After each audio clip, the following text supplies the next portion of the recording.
नमस्ते बच्चों, स्कॉलर्स के प्लेटफॉर्म पर आपका स्वागत है। ठीक, अब हम यहाँ पर मॉक टेस्ट 813 सॉल्व करेंगे। आई होप जो प्रीवियस वीडियोस हैं आपको उनसे फायदा हो रहा होगा। ठीक है, तो देखिए 813 आगे इसी तरीके से सॉल्व करते जाएंगे। मैंने जो उस टाइम पर सॉल्यूशन भी आपको बतलाया था कि किस तरीके से सॉल्व करना है। एसएससी के जो प्रीवियस एग्जाम है, आप शिफ्ट एग्जाम देख रहे हो 9 सितंबर 10 वाला, स्पेशली उनमें कुछ पॉइंट्स पर फोकस करना। आप देखना जिस तरीके से पुराने किंग्स रिपीट हो रहे हैं, चालुक्य, शक एंड पल्लवा डायनेस्टी और गांधी जी के आंदोलन। ठीक है, तो उसी तरीके से उन पेपर से फाइंड करो कि बार बार कौन सी चीजों पर रिपीट हो रही हैं मैटर। ठीक है, उसको पढ़ने की कोशिश करो। तो उसी तरीके से 813 नंबर टेस्ट जो कि आपका होगा। ठीक है, तो उसके सॉल्यूशंस है, इन्हें भी आप ठीक से देखो। ठीक है, चलो करें स्टार्ट। जम्मू कश्मीर के पूर्व में स्थित लद्दाख के संदर्भ में सही कथन कौन सा है? ठीक है, लद्दाख की बात हो रही है। आप जानते हो क्या है, 2019 5 अगस्त को कैबिनेट ने फैसला लिया कि जम्मू कश्मीर और लद्दाख को यूटी बना दें। ठीक है, राज्य का जो दर्जा था, पहले लद्दाख जम्मू कश्मीर ये तीनों की तीनों कंबाइंड थे और एक राज्य के रूप में थे। लेकिन 5 अगस्त 2019 को कैबिनेट से राष्ट्रपति के हस्ताक्षर के थ्रू एक अधिनियम पास होता है, जिसके थ्रू आपको 370 और 35 को हटा दिया गया। ठीक है, और जो हमारा राज्य था जम्मू कश्मीर, उसको केंद्र शासित प्रदेश बना दिया और लद्दाख को भी उससे सेपरेट करके नहीं, एक अलग यूटी बना दिया, यानी कि केंद्र शासित प्रदेश बना दिया, जिसमें अभी कौन बैठे हुए हैं? बीडी मिश्रा। तो उसी के बारे में बात हो रही है। तो देखो भाई, लद्दाख के संदर्भ में सही कथन कौन सा है, यानी आपको इन कथनों में से राइट पता करना है। तो देखो, लद्दाख के पूर्व में काराकोरम है, बिल्कुल गलत। लद्दाख के पूर्व में क्या है? सियाचिन है। ठीक है, तथा पश्चिम में जास्कर है, बिल्कुल गलत, क्योंकि पश्चिम में नहीं है। पश्चिम में क्या आ जाता है? गिलगित बल्तिस्तान। ठीक है, तो ये तो बिल्कुल गलत हो गया। लद्दाख के उत्तर में नंगा पर्वत तथा दक्षिण में पीर, ये भी गलत है। लद्दाख के उत्तर में नंगा पर्वत तथा दक्षिण में काराकोरम, बिल्कुल गलत। लद्दाख के उत्तर में जो उत्तर पश्चिम वाला पार्ट है, ठीक है, उसमें काराकोरम पर्वत श्रेणी तथा दक्षिण में जास्कर पर्वत श्रेणी है। जास्कर से ही जास्कर नदी आती है और सिंधु नदी के साथ मिलती है। सिंधु नदी का हरा पानी और जास्कर का मटमैला पानी दोनों मिक्स होकर सिंधु निकलते हुए लद्दाख से गिलगित बल्तिस्तान में एंटर करती है, फिर पाकिस्तान की लाइफ लाइन बन जाती है, यानी कि जो सप्लाई है। क्योंकि ये रिवर जो है 2900 लेकर 3100 किलोमीटर लॉन्ग रिवर है। ठीक है, तो इसलिए इसको काफी ज्यादा महत्वपूर्ण माना जाता है। तो राइट आंसर कौन सा होगा? Option D. लद्दाख के उत्तर में काराकोरम तथा दक्षिण में जास्कर पर्वत श्रेणी है। जास्कर से क्या निकलता है? जास्कर नदी में निकलती है, क्योंकि तिब्बत से आने वाली सिंधु नदी के साथ मिक्स होती है। दूसरी बात, काराकोरम की बात करें तो काराकोरम में आपको पता है क्या है? केटू गॉडविन ऑस्टिच। ठीक है ना, जो भारत की सबसे ऊंची चोटी है, यानी कि वो चोटी सेकंड नंबर पर किससे नीचे है? जो आपका एवरेस्ट है। ठीक है ना, तो उससे नीचे है बस काराकोरम, केटू गॉडविन ऑस्टिच। तो इसके बारे में बात था। दूसरी बात, अगर कोई पूछ ले लद्दाख में, लद्दाख का मतलब क्या है? दर्रों की नगरी। दर्रा क्या होते हैं? जो नेचुरल पासेस होती हैं। ठीक है ना, उसको बोलते हैं दर्रों का नगर। दर्रा, दर्रों का नगर। और दूसरी बात, ये आपको पता ही चल गया है सारा। ठीक है, इसमें बेटा कौन है लद्दाख में? इस टाइम पर कौन इसका प्रशासन संभालता है?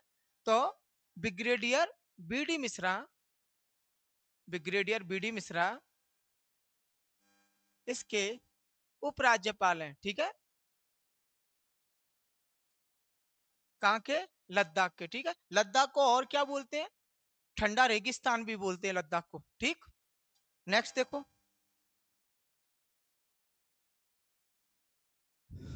लेखोलिथ तथा बेथोलिथ के निर्माण का संबंध किससे है? निर्माण की बात की गई है। ठीक है, तो निर्माण का संबंध किससे है? ज्वालामुखी से है। रियलिटी में क्या है? ये आग्नेय चट्टानों के प्रकार हैं। किसके? इग्नियस, जो आपकी रॉक होती है, आग्नेय चट्टान, आग्नेय चट्टान। ठीक है, उसी के प्रकार हैं ये। प्रकार पहला कौन सा है? लेकोलिथ, और दूसरा क्या है? बैथोलिथ। अब बात हो रही है यहाँ पे क्वेश्चन में क्या पूछा गया था, जिसके कारण मैंने आंसर ज्वालामुखी लगाया, क्योंकि इसमें पूछा गया था निर्माण का संबंध। निर्माण किससे होता है? ज्वालामुखी के लावा से। ठीक है। इसमें जो सतह होती है चट्टान की, वो गुंबद शेप ले लेती है, यानी कि उभार ले लेती है। लेकिन बैथोलिथ में क्या होता है, और वो किस कारण लेता है, क्योंकि इसके बीच में दरारों में मैग्मा यानी ज्वालामुखी का लावा भर जाता है, ठीक है, जिसके कारण इसकी चट्टान, इसकी सतह ऊपर उठ जाती है, पहाड़ गुंबद जैसा लगता है। जबकि बैथोलिथ की बात करो तो इसकी जो लंबाई 80 से 90 किलोमीटर मिलती है, पूरा की पूरा पर्वत चलता जाता है, ठीक है। तो भाई निर्माण किससे हुआ, हुआ तो ज्वालामुखी से ही। तो ये क्या है, ज्वालामुखी का है, इससे संबंध है इन दोनों का। इसका निर्माण का संबंध किससे, ज्वालामुखी से, ठीक है। तो ये है इसका। रियलिटी में क्या है, आग्नेय चट्टान यानी कि इग्नियस रॉक। नेक्स्ट देखो,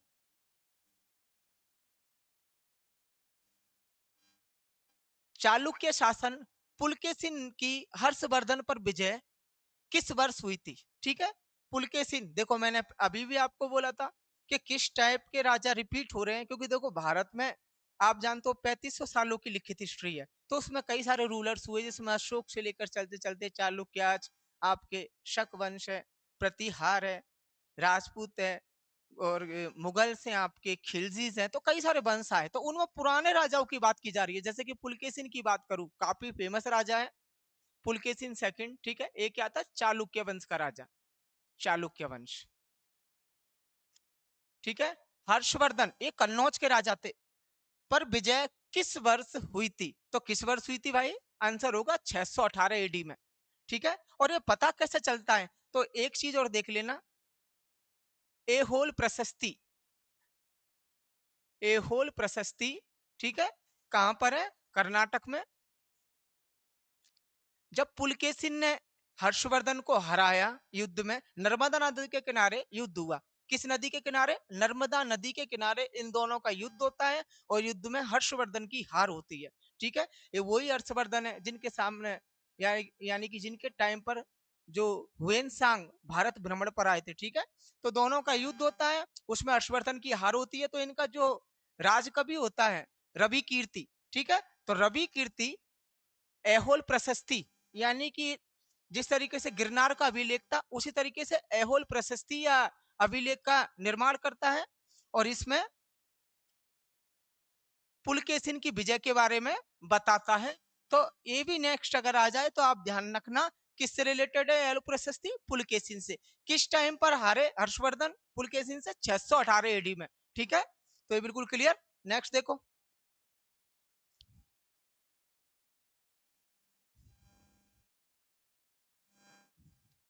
संविधान का कौन सा अनुच्छेद मौलिक कर्तव्य से संबंधित है, ठीक है ना। मौलिक कर्तव्य से यानी कि फंडामेंटल ड्यूटी से रिलेटेड कौन सा है आर्टिकल आपका, 51A अनुच्छेद, ठीक। अच्छा, मौलिक कर्तव्य किस देश से लिए गए, यूएसएसआर थे, ठीक है, रसिया से लिए गए। कब शामिल किए गए भारतीय संविधान में, 42वें संशोधन के बाद में, ठीक है। 51 में, तो 42वें संशोधन के बाद में, संशोधन के बाद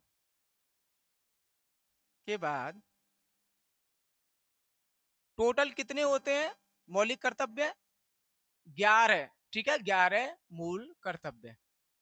तो 42 के बाद कितने जोड़े गए, 10, 10 कर्तव्य जोड़े गए, और एक कर्तव्य 86वां संविधान संशोधन के बाद जोड़ा गया, ठीक है, संशोधन के बाद में एक, टोटल कितने हो गए, 11 मौलिक कर्तव्य। अपने देश का सम्मान करना, झंडे को सम्मान देना, ठीक है, ये सारी चीजें क्या है, संविधान का सम्मान करना, राष्ट्रपति का सम्मान करना, ये हमारे खुद के मौलिक कर्तव्य हैं, यानी कि इस देश में रहने वाले नागरिक के, ठीक है ना। तो टोटल कितने हैं, 11 मौलिक कर्तव्य, किस देश से लिए गए हैं, यूएसएसआर से लिए गए हैं। और यहाँ पूछा गया था किस अनुच्छेद में रखे हैं, तो अनुच्छेद 51 में। किसका पार्ट है, डीपीएसपी का, किसका पार्ट है, डीपीएसपी, यानी कि डीपीएसपी नीति निर्देशक सिद्धांतों का पार्ट है। नीति निर्देशक सिद्धांतों का वर्णन किसमें है, अनुच्छेद 36 से 51A तक, ठीक है। तो ये भी क्लियर हो गया, ठीक। चलिए नेक्स्ट,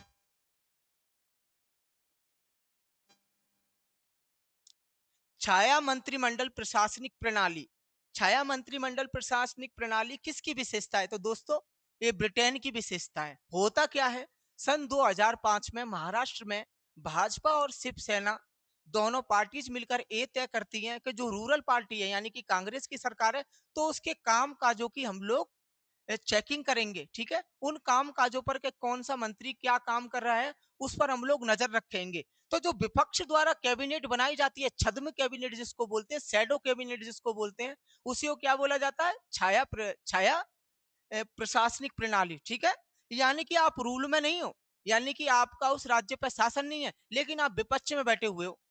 ठीक, इनमें भी वैसे ही विभाग बनाए जाते हैं जैसे कि रूलर पार्टी विभाग बनाती है। ठीक है ना? तो आप समझ गए छाया मंत्रिमंडल से मतलब क्या है, शैडो कैबिनेट से क्या मतलब है। इसमें विपक्ष जो कि सत्ता में नहीं है, लेकिन फिर भी सत्ता पक्ष के कामों की निगरानी करेगा और बाकायदा रिपोर्ट पब्लिश करेगा। ठीक है, तो क्या बोलोगे इसको? किसमें था ये? ब्रिटेन में सबसे पहला था, हमारे यहाँ पर सन 2005 में ये प्रयोग किया गया। ठीक, नेक्स्ट, संगम साहित्य के संरक्षक कौन थे? पहली बात तो संगम साहित्य की बात हो रही है, तो संगम साहित्य के कारण सीधे कहाँ जाना? साउथ में जाना। ठीक है, साउथ का मतलब दक्षिण इंडिया में, साउथ इंडिया में यानी कि तमिलनाडु, कर्नाटका, आंध्र प्रदेश, तेलंगाना में और केरला, इनकी बात करेंगे। तो संगम साहित्य की बात हो रही है तो स्पेशली साउथ की बात हो रही है।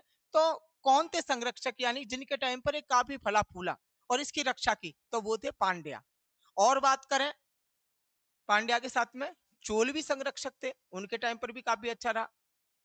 चेरी भी थे, ठीक है, उनके टाइम भी काफी अच्छा रहा। और पल्लवों को तो आप जानते हो, जो भवन निर्माण कला है या फिर मूर्ति कला है या फिर गुफा मंदिर है, ठीक है, या शोर मंदिर है, उनमें उनका कोई शान ही नहीं है।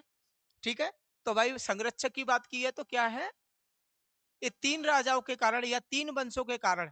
ठीक है ना, तमिल साहित्य बोलते हैं, संगम साहित्य का मतलब है तमिल साहित्य, और इन तीन वंशों ने जी जान से इसकी संरक्षा, सॉरी, इसको गाइड किया। ठीक है, और इसको बचाया। नेक्स्ट, प्रत्येक गर्म वस्तु उत्सर्जित करती है। क्या उत्सर्जित करती है? अगर रूम टेम्परेचर की बात करें तो स्पेशली ऐसा घरों में खाना बनता है तो अवरक्त किरणें, इंफ्रारेड रे, ठीक है ना, और ज्यादा गर्म हो तो यूवी रेस को भी करेंगी। बट यहाँ पर किसकी बात की जा रही है? प्रत्येक गर्म वस्तु, भाई गर्म पानी का थर्मस है, उबलती हुई केटली है, कोई गर्म बर्तन है, तो उसकी जो हीट है, उन हीट्स को क्या बोलेंगे? अवरक्त किरणें। ठीक है ना, तो आप बतला देना क्या है अवरक्त किरणें। नेक्स्ट, और इनका तो आप जानते हो पराबैंगनी किरणें क्या होती है, इनके ज्यादा आने से हम लोग को ओजोन 3 यानी कि O3 लेयर भी खराब होती है और स्किन कैंसर भी होता है, यानी कि त्वचा का कैंसर का खतरा रहता है। एक्सरे क्या है आप जानते हो? आपकी जो अस्थियों की संरचना है, हड्डियों की संरचना है, बोन्स है, उनका जो हम लोग को एक्सरे कराना है, यानी एक्सरे मतलब स्थिति का पता करना है कि बॉडी के अंदर कैसी है, तो एक्सरे हेल्प करता है। दृश्य प्रकाश क्या है? वो प्रकाश जिसे हम देख सके, जिसकी सहायता से, कितनी लेंथ होती है उसकी? 4000 एंगस्ट्रॉम से 8000 एंगस्ट्रॉम। ठीक है, तो ये होता है दृश्य प्रकाश। बाकी का यहाँ क्या बात की गई थी कि गर्म वस्तु से उत्सर्जित तो अवरक्त किरण। ठीक है, नेक्स्ट,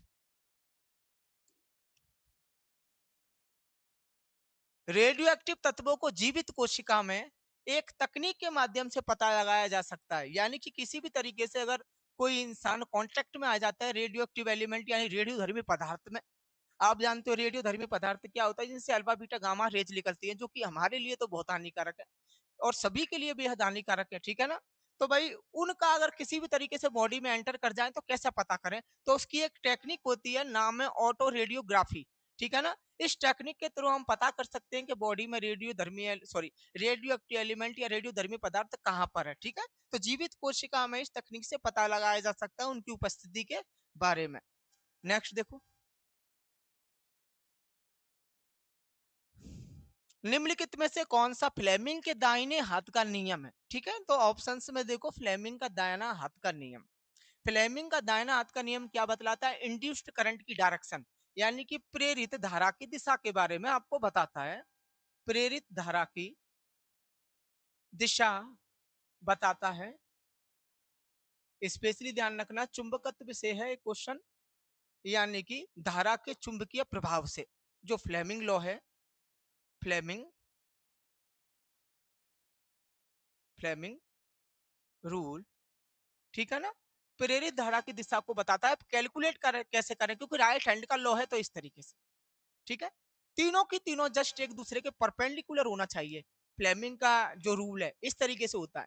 जैसे कि अगर कंडक्टर आपका इधर है, ठीक है ना, डायरेक्शन ऑफ मैग्नेटिक फील्ड इधर है, देन इंड्यूस्ड करंट इस डायरेक्शन में होगी। यानी कि तीनों की तीनों, देखो इसमें कहां लिखा है, कंडक्टर आपका अंगूठा हो गया, चुंबकीय क्षेत्र आपकी फोर फिंगर हो गई, एंड जो मिडिल फिंगर है जो मेरी तरफ डायरेक्शन कर रही है, इस तरीके से देखो तीनों की तीनों एक दूसरे के परपेंडिकुलर होना चाहिए, ठीक है। जो तीसरी है जो प्रेरित धारा की गति है, दिशा है, ठीक है। तो उन तीनों को इधर रखो, इधर कंडक्टर रखो, इधर मैग्नेटिक फील्ड यानी कि विद्युत चुंबकीय क्षेत्र को रखो, और यहाँ पे इंड्यूस्ड करंट आपकी तरफ मूव करेगी, ठीक है ना। तो यही बताता है भाई, और बताता क्या था, प्रेरित धारा की दिशा, ठीक है। तो आप इससे कैलकुलेट कर सकते हो। तो भाई कौन सा आंसर ठीक होगा, option D, conductor magnetic field and induce current just opposite to each other, ठीक है ना, will be opposite to each other, तीनों की तीनों एक दूसरे के लंबवत होंगे। आप देख सकते हो कंडक्टर एंड मैग्नेटिक फील्ड के बीच में 90, magnetic field and induced current के बीच में 90, यानी कि चुंबकीय क्षेत्र और प्रेरित धारा के बीच में 90, तो तीनों में एक दूसरे के लंबवत है, ठीक है। तो यही बताता है। और अगर कोई पूछे कि फ्लेमिंग रूल किस लिए यूज किया जाता है, तो प्रेरित दिशा, प्रेरित धारा की, यानी कि इंड्यूस्ड करंट की डायरेक्शन को फाइंड करने के लिए, इंड्यूस्ड करंट की डायरेक्शन, ठीक है। अब नेक्स्ट देखो,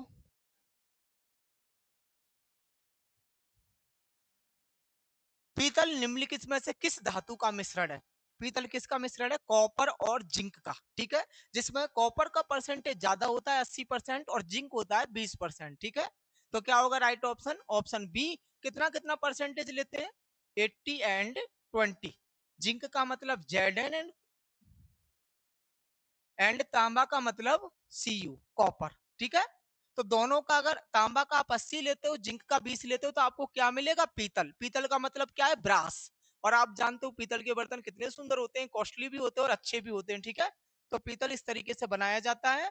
तांबा और जस्ता का 80 और 20% का अनुपात यानी कि रेशियो लेकर आप पीतल बना सकते हो, ठीक है। अब देखो नेक्स्ट, लोहे को जंग से बचाने के लिए किस टेक्निक यानी किस तकनीक का इस्तेमाल किया जाता है। लोहे को जंग से बचाने के लिए आप गैल्वेनाइजेशन करते हो। क्या करते हो, गैल्वेनाइजेशन। इसका मतलब क्या होता है, उस धातु पर जो लोहा है उस पर जिंक की परत चढ़ा दी जाती है, जिससे उसका ऑक्सीजन और नमी के साथ में कॉन्ट्रैक्ट रुक जाता है, यानी कि जो कॉन्टैक्ट होता है वो रुक जाता है, किसके साथ में, ऑक्सीजन और नमी, जो कि जंग का कारण होते हैं, ठीक है। तो क्या होगा आंसर, गैल्वनीकरण। और इसको क्या बोल सकते हैं, जस्ताकरण भी बोल सकते हैं, क्योंकि इसमें क्या करते हैं, जिंक की परत चढ़ा देते हैं, जिंक की परत चढ़ा देते हैं, ठीक है। किस लिए चढ़ा देते हैं, जिससे कि लोहा लोहा नमी एवं ऑक्सीजन के संपर्क में ना आए, संपर्क में ना आए। क्योंकि अगर जहां नमी होगी, ऑक्सीजन होगी, तो लोहा अपनी आप ही जंग खा जाएगा, ठीक है। तो उसको बचाने के लिए आपको क्या करवाना चाहिए, गैल्वनीकरण यानी कि गैल्वनाइजेशन, ठीक है। और वो कैसे होता है, जिंक यानी कि जस्ता की परत आप चढ़ा लो, किसकी परत, जस्ता की। तो कोई पूछे भाई गैल्वनीकरण में, सॉरी गैल्वनीकरण में होता क्या है, किस कारण जंग लगती है, लोहा अगर नमी और ऑक्सीजन के संपर्क में आता है तो, ठीक है। तो गैल्वनीकरण। नेक्स्ट देखो,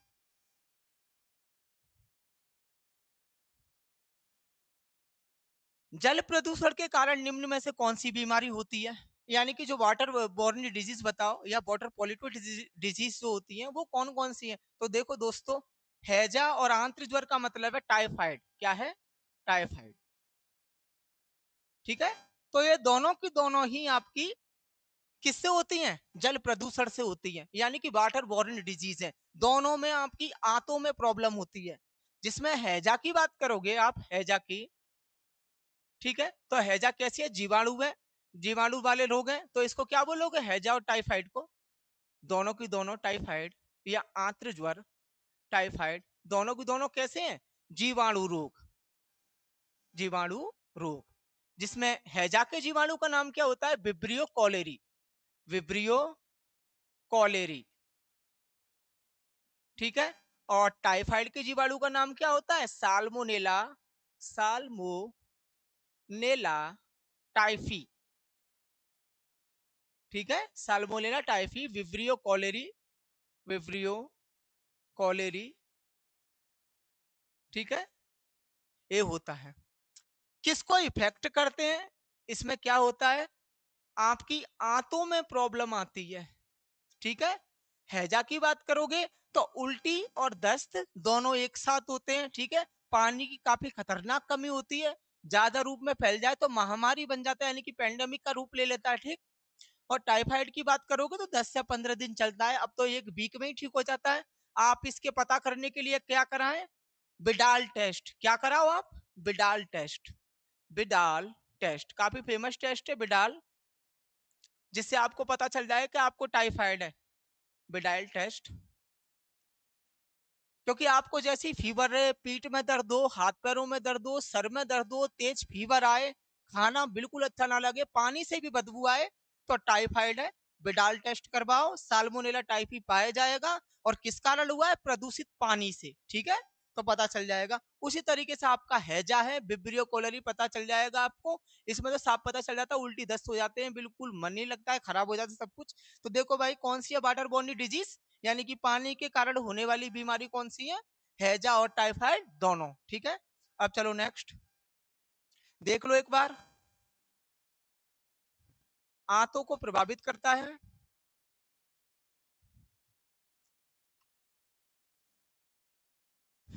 नेक्स्ट देखो।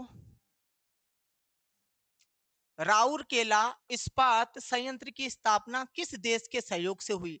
तो मैंने दोस्तों क्लास में पढ़ाया ही हुआ है, यूएसएसआर, यानी कि सोवियत संघ। यूएसएसआर यानी कि सोवियत संघ किस पंचवर्षीय योजना के तहत हुई? ठीक है, वो और देख लो किस पंचवर्षीय योजना के तहत हुई थी ये? सेकंड, जिसमें उद्योग धंधे का मुख्य रखा गया था।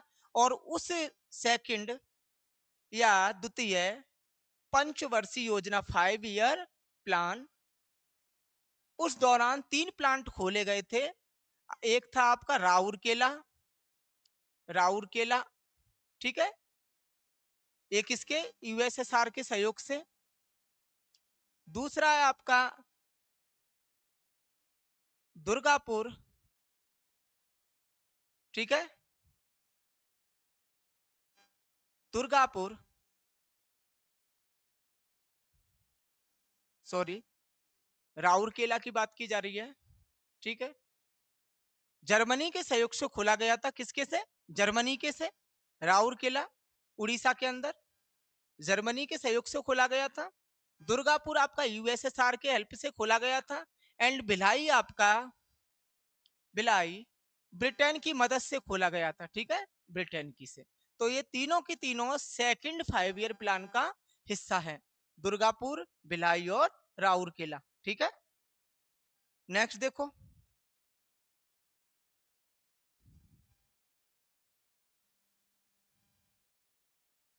कट कॉपी पेस्ट के लिए कौन सा मेन्यू सिलेक्ट करते हैं? आप कंप्यूटर पर देखोगे स्क्रीन पर यानी कि मॉनिटर पर, तो कौन सा करते हैं? एडिट के ऑप्शन से आप इन तीनों को यूज कर सकते हैं, ठीक है। तो शॉर्टकट्स के बारे में नेक्स्ट देखो। जीवाणु में किस प्रकार का डीएनए पाया जाता है? इंसानों में किस प्रकार का पाया जाता है? दुई कड़ी सर्पिलाकार, ठीक है ना, कैसा? जो जिसमें इस तरीके से रहता है, ठीक है, इस तरीके का पाया जाता है जो ह्यूमंस में। लेकिन आप जीवाणु की बात करो तो कैसा पाया जाता है? सर्कुलर डीएनए, ठीक है। अगर इंसानों की बात करोगे, इंसानों की बात करोगे, ह्यूमंस की बात करोगे, इन ह्यूमंस, तो जो बाटसन और क्रीक ने बताया था, ठीक है, द्वि संरचना होती है, द्वि सर्पिलाकार, सर्पिलाकार संरचना, ठीक है। तो ये ध्यान रखना, दुई सर्पिलाकार संरचना इंसानों में, ठीक है। ह्यूमंस के अंदर में बात करें, जीवाणु में बात करें तो सर्कुलर डीएनए, और कभी कभी सिंगल डीएनए भी मिलता है, ठीक है, एकल डीएनए भी मिलता है, ठीक। तो ये दोनों ही होंगे। नेक्स्ट देखो। बर्ड फ्लू के विषाणु के रूप में किस रूप में माना जाता है? तो भाई बर्ड फ्लू आपका H5N1 से होता है, ठीक है, H5N1 से, जो कि पक्षियों का होने वाला रोग है।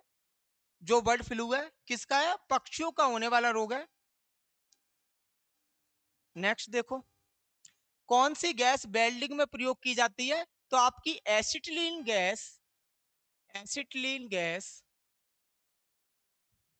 वेल्डिंग में प्रयोग की जाती है और उसका फॉर्मूला क्या है? C2H2, यानी कि कार्बन और हाइड्रोजन के दो दो अणु मिलकर इस गैस का निर्माण करते हैं, जिससे कि दो धातुओं को आपस में जोड़ा जा सके, ठीक। तो क्या है? Acetylene gas. Next, paraffin wax. Paraffin wax है क्या है?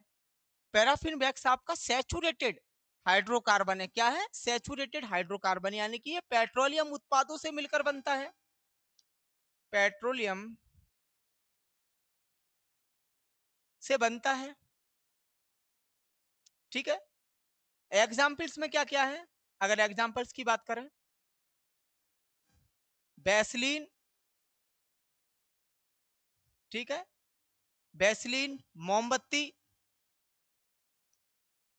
और मॉइस्चराइजर, यानी कि जो लोशन जो कि स्किन को स्मूथ करने में हेल्प करे, स्किन को मुलायम करने में हेल्प करे, जैसे वैसलीन है, मॉइस्चराइजर्स है, मोमबत्ती है, ठीक है। तो ये सब किसके एग्जाम्पल्स है? पैराफिन वैक्स के। बनता किससे है? पेट्रोलियम से बनता है क्या है? सैचुरेटेड हाइड्रोकार्बन, ठीक है। नेक्स्ट देखो, मिश्रित अर्थव्यवस्था से क्या तात्पर्य है? पहली बात तो भारत की अर्थव्यवस्था मिश्रित अर्थव्यवस्था है, ठीक है। तो जो मिश्रित अर्थव्यवस्था होती है वो दो अर्थव्यवस्थाओं को मिलकर बनाई जाती है। पहला, समाजवादी अर्थव्यवस्था प्लस पूंजीवादी अर्थव्यवस्था, ठीक है। इन दोनों अर्थव्यवस्थाओं से मिलकर क्या बनती है? मिश्रित अर्थव्यवस्था। समाजवादी अर्थव्यवस्था क्या होता है? इसमें जो उत्पादन के साधन होते हैं उनका स्वामित्व यानी कि मालिकाना हक सरकार के पास होता है, जो गवर्नमेंट रूल करती है उसके पास होता है, ठीक है। और पूंजीवादी अर्थव्यवस्था कैसी है? पूंजीवादी अर्थव्यवस्था में जो उत्पादन के साधन है यानी कि उत्पादकता पर स्वामित्व वहां के पूंजीपतियों का होता है, ठीक है, पूंजीपतियों का। तब इन दोनों को मिला दोगे तो क्या बनेगा? मिश्रित अर्थव्यवस्था। तो यहाँ पर पूछा है मिश्रित अर्थव्यवस्था से तात्पर्य, तो देखो भाई पढ़ लो, सार्वजनिक के साथ साथ निजी क्षेत्र, क्योंकि निजी क्या है? ए रहा, निजी यानी कि एक पर्सन के निजी के लिए, ठीक है। स्वामित्व किसके पास है? निजी, यानी पूंजीपतियों के पास। ये क्या है? समाजवादी यानी कि सार्वजनिक। भाई सरकार किसके लिए बनाती है? पब्लिक के लिए, तो वो क्या है? सार्वजनिक। अब दोनों को मिला दोगे तो क्या बनेगा? ऑप्शन डी, सार्वजनिक के साथ साथ निजी क्षेत्र का सह अस्तित्व, ठीक है। तो option D will be correct. दोनों का मतलब देख लो, मिश्रित अर्थव्यवस्था है किस देश में? हमारे भारत में मिश्रित अर्थव्यवस्था है, ठीक है। नेक्स्ट, भारत में नियोजित अर्थव्यवस्था किस प्रणाली पर आधारित है? तो वो समाजवादी व्यवस्था पर। मेन जो कंट्रोल होता है टैक्स लगाने की, सारी प्रोसेस की, कोई उत्पादक बनना है, वो सॉरी कोई उत्पाद बनना है, कोई प्रोडक्ट बनना है, उसको गवर्नमेंट किस तरीके से सेल करती है, तो भाई किसके हाथ में होता है? समाजवादी व्यवस्था के में, ठीक है। यानी सरकार के पास स्वामित्व होता है और वो अपने अकॉर्डिंग प्रोडक्ट्स को चेंज कर सकती है और उपलब्ध कराती है। तो मेन चीज किस प्रणाली पर आधारित है? समाजवादी यानी कि सार्वजनिक, पब्लिक के लिए, ठीक है। तो क्या होगा इसका? समाजवादी व्यवस्था यानी कि सोशलिस्ट सिस्टम। नेक्स्ट,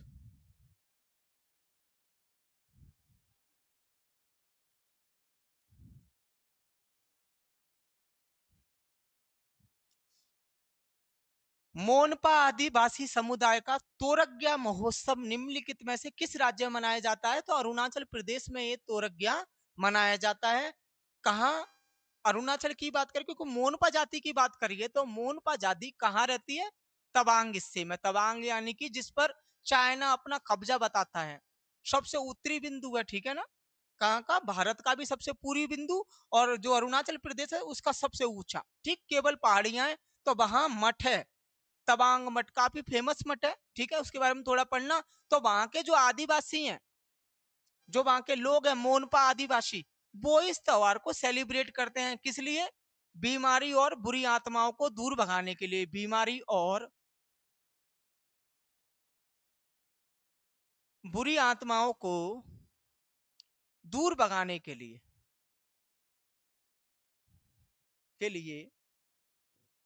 तवांग मठ में ये किया जाता है। लामा की ड्रेस पहनते हैं, लामा को खुश करने के लिए, ठीक है, लामा यानी कि जो उनके गुरु हैं उनको खुश करने के लिए ये उत्सव किया जाता है। और कौन करता है? मोनपा। कहाँ के निवासी? अरुणाचल के। किस हिस्से के? तवांग मठ के, ठीक है। किस लिए करते हैं? बुरी बीमारी और आत्माओं को दूर भगाने के लिए। नेक्स्ट,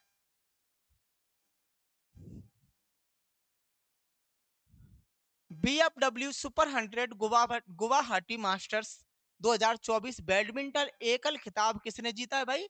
सतीश करुणाकरन ने, ठीक है। सतीश करुणाकरन ने इसमें एकल खिताब जीता है बैडमिंटन में, ठीक। कहाँ हुआ था? असम गुवाहाटी में हुआ था। और अगर कोई पेयर की बात करे यानी कि जोड़ी की बात करे कि जोड़ी में किसने जीता है, जोड़ी में किसने जीता है, तो अश्विन एवं तनिषा, ठीक है, इन लोगों ने युगल में जीता है। जोड़ी यानी कि उगल में इस मैच को जीता है पेयर में, ठीक है। एकल में सतीश करुणाकरन ने। नेक्स्ट देखो, दुबई में 11वें एसीसी अंडर 19 पुरुष एशिया कप फाइनल में किस टीम ने जीत हासिल की थी? तो भाई बांग्लादेश ने, ठीक है। बांग्लादेश ने, ये दुबई में आयोजित हुआ था और 59 रनों से यानी कि 59 रनों से भारत हार गया था, ठीक है। तो क्या होगा? बांग्लादेश। नेक्स्ट देखो, हाल ही में पेरिस ओलंपिक 2024 में कांस्य पदक जीतने वाले अमन शेरावत किस खेल से जुड़े हैं? तो अमन शेरावत किससे जुड़े हैं? कुश्ती से, यानी कि रेसलिंग से जुड़े हैं। अमन शेरावत सबसे यंगेस्ट प्लेयर है, ठीक है, रखना। 21 वर्षीय प्लेयर। कहाँ के? हरियाणा के। किस भार वर्ग में इन्होंने कुश्ती को जीता? तो 57 केजी भार वर्ग में, ठीक। क्या जीता? कांस्य पदक। तो ये रेसलिंग से जुड़े हुए हैं। नेक्स्ट देखो,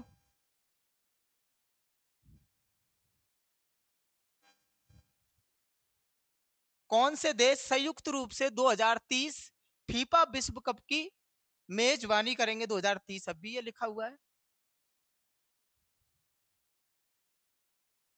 ऊपर, तो sorry, which countries will jointly host the 2026 FIFA विश्व कप? तो कौन सा है? यूएसए, कनाडा एंड मैक्सिको, ठीक है। कौन सा होगा? USA, Canada and Mexico. अगर 2030 की बात की जा रही है तो क्या होगा आपका? स्पेन, पुर्तगाल और मोरक्को, ठीक है। तो इसमें दोनों ऑप्शंस को देख लो, ए 2030 के अनुसार है और ए 2026 के अनुसार है, ठीक है। दोनों के अनुसार देख लो आपका,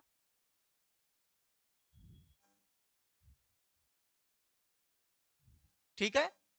मैंने आपको बोला था अगर कोई प्रॉब्लम भी हो, यानी कि कुछ चीज समझ में नहीं आए या फिर किसी चीज को एक्सप्लेन करना है या कुछ है, तो कमेंट में कम से कम मैसेज किया करो। बट एक का भी मैसेज या कोई भी ऐसी चीज नहीं आई जिससे कि मुझे पता चल सके कि आप क्या देख रहे हो इसमें, ठीक है। तो फिर मैं दोबारा वही बोल रहा हूँ, प्लीज देखा करो और देखने के बाद में जरूर कुछ ना कुछ बताया करो जिससे कि कुछ हासिल हो सके, ठीक। So thank you.